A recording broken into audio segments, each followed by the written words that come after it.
'Tis I. Hey everyone, glad to see you back, glad to see you looking fresh, and welcome to my first of the best of the year videos. Now today, of course, by the title, you probably would have guessed it, I am talking about my favorite anime of the year. Now unlike my film and video game lists, I feel like ranking these isn't something I really want to do. I kind of just want to talk about all of them all at once, because I didn't really have a favorite, and liking one of these more than the other is a lot tougher to gauge to me than a movie or a game where it's a full experience, where this one has multiple seasons and multiple parts and they all act very differently. But anyways, I'm going to be chatting through 12 different anime here today, and if you haven't seen any of these, of course, you have my full recommendations right now to go out and watch them. I'll, of course, be talking about why they're here, why I enjoyed them, kind of where you can see them. I don't really remember all of them. Typically like a Crunchyroll, sometimes a Netflix, a High Dive maybe. You'll have to go look for some of these, but overall, these will be my favorites of the year. So, why don't we start off with something I talked about previously that I alluded to this video right here, and that would be Cyberpunk. So, of course, Cyberpunk Edgerunners was an anime that came out on Netflix, made by Studio Trigger, one of the biggest, most explosive, most fun shows of the year. I say fun, and of course this show goes in some very dark areas, much like the Cyberpunk world should. It deals with dark themes, it deals with very deeply rooted problems, and a lot of characters that deal with their own problems in very different ways. So, the Cyberpunk Edgerunners, of course, takes place in the same world that the game does. It plays in the same world, it plays with the same rules, but it does it in a big, explosive way. The action is so much fun. When it gets going, it's some of the biggest stuff you'll ever see in a show, and it's so hard to describe without actually sitting down and watching it. The energy, the frenetic pace of this show, it's only 10 episodes, which makes it definitely the shortest on this list. Most anime run a 13 episode run, or if it's like a longer one, it'll run double that, so about 26, but only 10? It is the shortest one here, so if you're stretched for time, of course it is the holiday season, this would be the one for you. Go in, have a blast, get out, really feel something. So, if you're sitting there thinking, yes, Dan, you've talked about Cyberpunk, but I'm not a big fan of, like, cyber worlds. I want something more pure fantasy. I want something out there, more fantastical, but not quite so technological. But I still want that weirdness. A show came out in early 2022. The show I am referring to is Sabikui Bisco. Now, Sabikui Bisco is a show where a man who's a doctor gets wrapped up in a plot with a wanderer, a wasteland wanderer.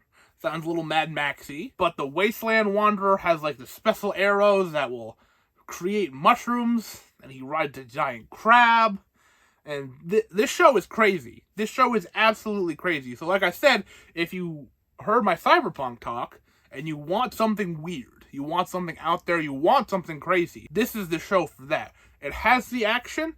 It's not quite as action-oriented as Cyberpunk. There's a lot of great character work in here, and the show is a lot of fun. Like I said, it's a quick, easy in, easy out. It's one of the more underrated shows, I would say.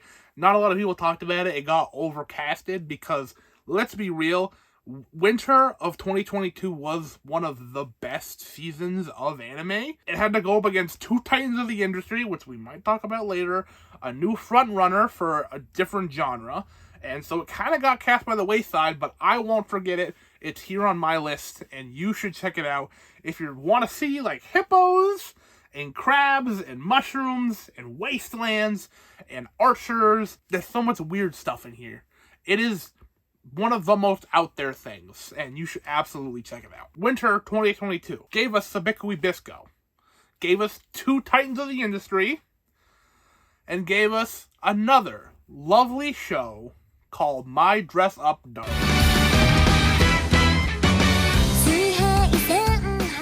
My Dress Up Darling is another entry into a new genre. It's not really a new genre, it's kind of a subgenre of, like, we're going to take a single girl and we're going to make a show around them. There's another show of that genre on this list. You're also talking your Nagataros, you're talking your Uzaki-chans, but My Dress-Up Darling is one of the best of this genre. Marin Kitagawa is one of the most lovely, enjoyable to hang out with, fully rounded characters in one of these shows there is. Like, you will not find a more complete character in one of these. I really like Nagatoro. I haven't seen Uzaki yet. Levied at their character growth and stuff, they're not as deep as Marin is. She is a great character. In another show, she would be a great character. So, having this whole show around her, it makes it one of the best because she's one of the best. If you're into rom-coms, check it out. If you're just into comedy, check it out. It's a very, very sweet story, and I think you'll enjoy it. Let's stick with this genre. Let's go from Marin, and let's go to a show that had a sequel this year, aptly just a season 2, to another girl. Her name is Komi.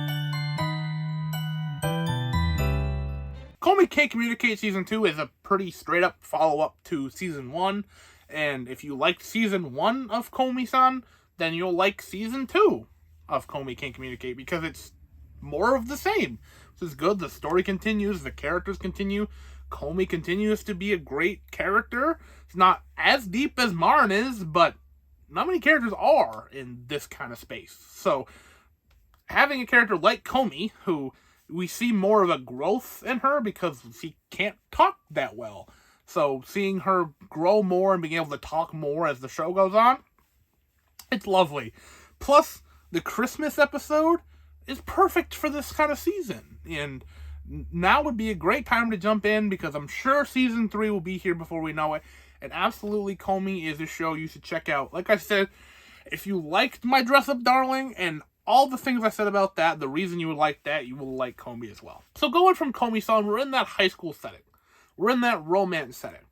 So what if we cranked those up to the maximum? If we do that, we get Kaguya-Sama, Love is War, Season 3.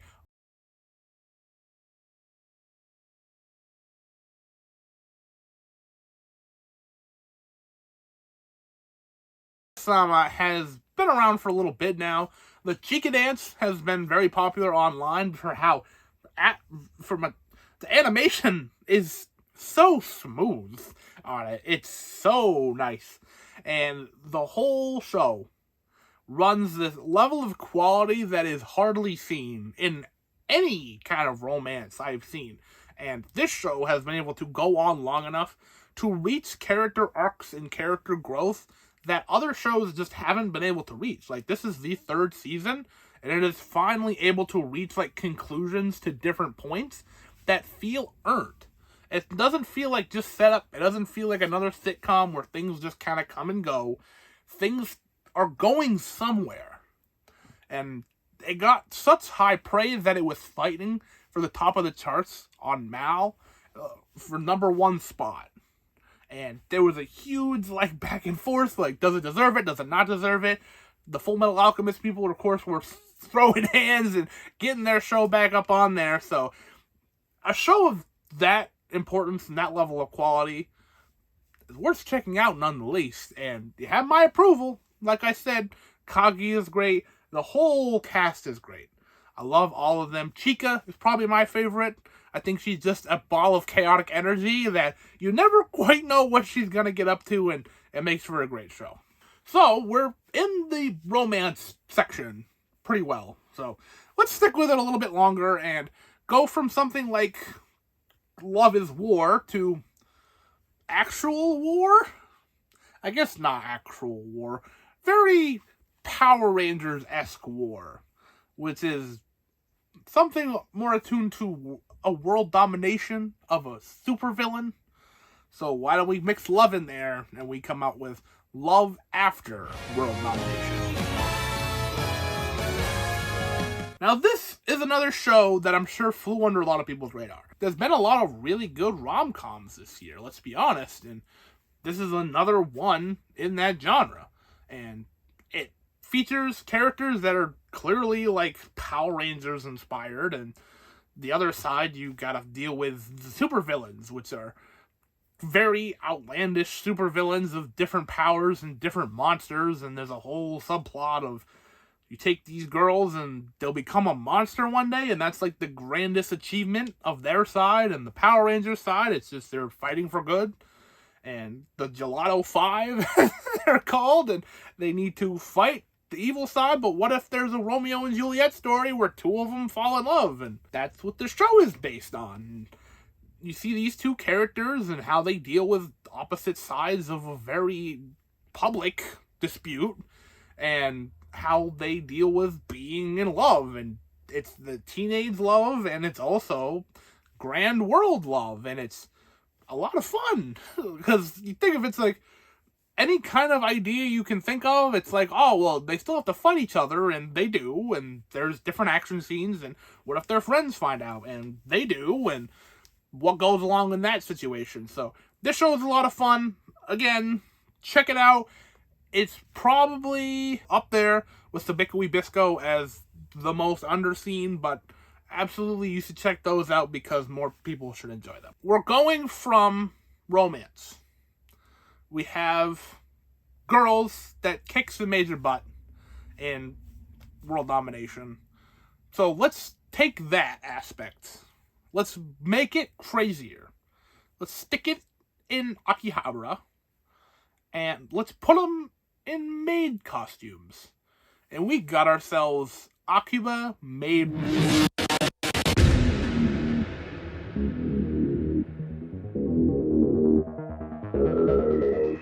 Now, if that premise alone didn't sell you, I don't know what will. Because this show is exactly what it looks like on the surface. It is maid girls in gang warfare in Akihabara.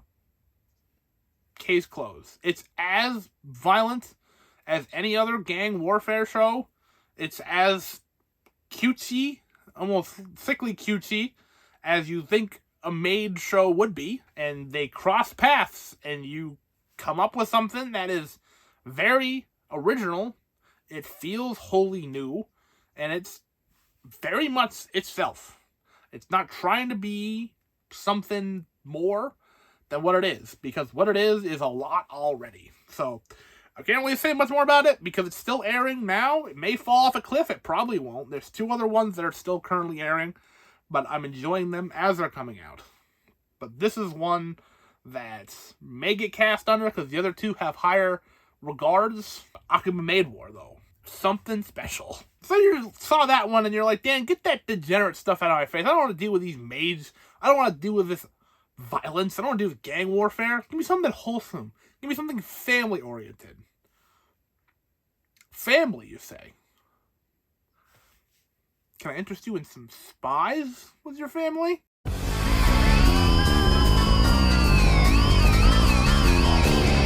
Spy Family is one of the most popular shows this year. It's inescapable. Anya is everywhere. Yor is everywhere. Midnight is kind of everywhere. These three characters have taken the popular anime zeitgeist and ran with it. These guys are everywhere, and for good reason. The show is very pleasant. It deals with family problems a lot of the time, but every now and again, it'll deal with some spy problems and remind you why it is what it is. And, you know, it's set in the past. It has this nice, like, 50s aesthetic, and it's very much not like modern spies. It is an older generation and has some great characters, and it runs with it. I've yet to fully catch up on season 2 yet, but season 1 is worth a watch by itself. So if you somehow escaped this, give it a try. I don't know what you're waiting for. So say you like that older aesthetic of Spy Family and you want to keep with an older theme here. Say you're one of those anime isn't quite as good as it once was. I wish to experience some old school stuff. So how about a remake? We haven't had one of those on the list yet. Urusei Watcher,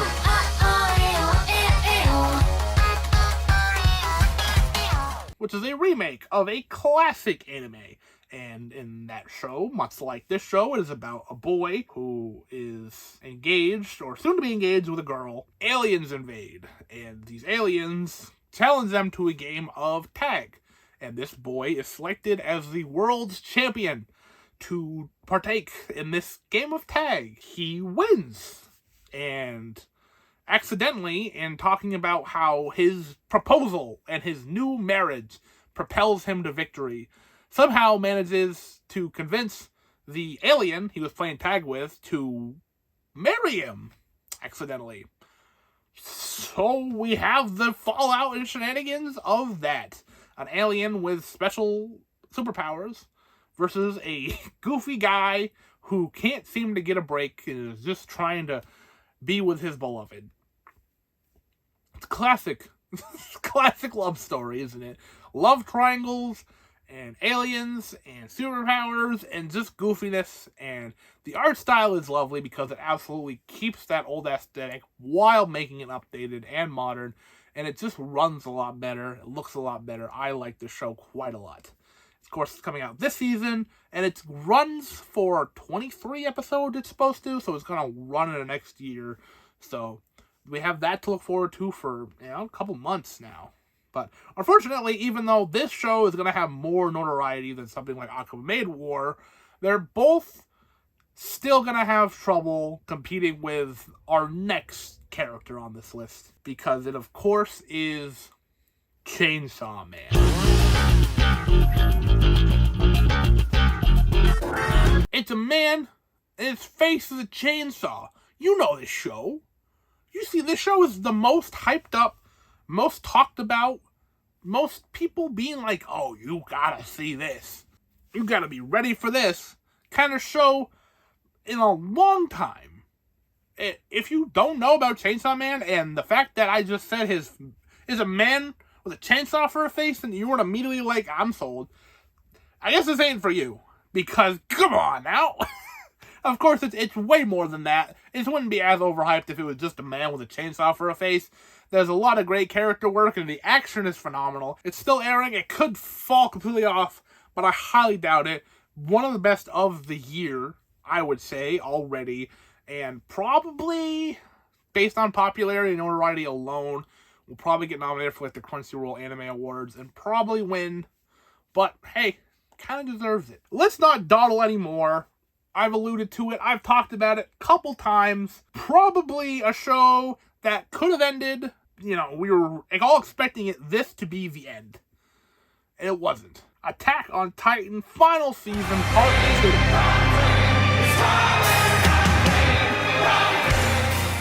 2. We still have to wait like 9 more months for the final part to come out, which is kind of getting annoying at this point, because why even call it the final season if it's not the final part? I get for like marketing reasons to call it the final season, but we're basically on the 6th season because part 3 was also split into 2 parts.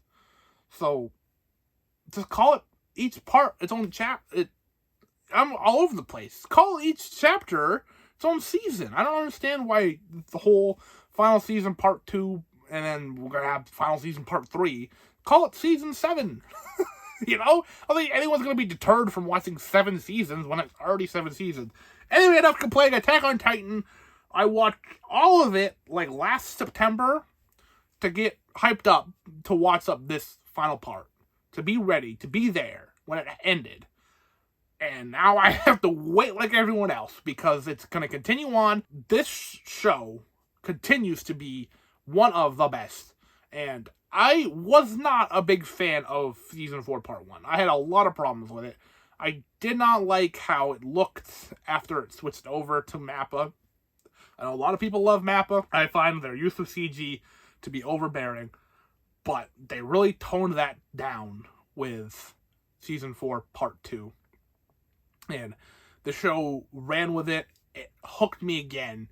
And I loved part 2. And I cannot wait for the final part of this show. We can all talk about it. Hopefully I will be here next year talking about the final part of Attack on Titan with more love than what I talked about this part with. Because I think we're all ready to see how this ends. With how this year has gone, all the way back in winter, Attack on Titan was paired with another show. Another Titan of the industry. This one doesn't deal with Titans, it deals with demons. And of course we're talking about Demon Slayer, the entertainment district. The Entertainment District arc of Demon Slayer is been not the shortest. I think the Mugen Train arc was, if you don't count the movie, if you count the show's episodes, that was the shortest. But this is only 11 episodes, and it goes by quick. There is so much action in this. So much so that it's almost like too much at some points. I wish it would have a little chance to breathe.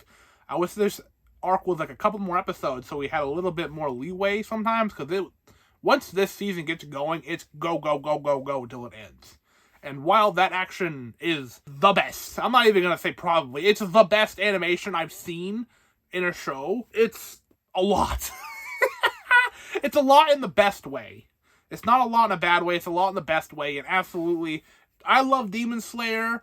You know, I left these two to the end because people love to say you're a normie if you like these, but like, there's a reason they're as popular as they are. It's Demon Slayer. Who's gonna call it mid if you want? You're missing out. Demon Slayer is one of the best of the year. It's here on this list. I don't know if it's the best of the year. That's why I didn't want to rank these, you know? But absolutely, I love Demon Slayer. If you have not seen the whole show, just watch it. Have a great time, and thank me later. So that'll about do it for my list today. Of course, I'm just one man. I have not seen every show that came out this year. I also didn't include any movies on this list because if I loved a movie enough, I would just put it on my movie list. Let me know if there are other anime I should have seen. Dan, why didn't you see Overlord 4? Didn't love the first season, never went past it. Why haven't you seen JoJo? Just haven't got that far yet. Why haven't you seen Devil's a Part-Timer? I just haven't watched the show yet. Like I said, simple. Shield Hero, didn't like it. There's reasons why other shows aren't on this list. Those are like the big four that just sprung on my head now. But absolutely, are there any other like little shows that I should watch? Birdie Wing, I was thinking about getting to eventually. The golf show seemed mildly interesting anyway, so please let me know. Absolutely, check out any of these shows that look interesting to you. I give my full recommendations on any of them. And yeah, that'll about do it for me. Thank you so very much for watching, and as always, like this if you like this, subscribe if you haven't already, and I will see you at some point.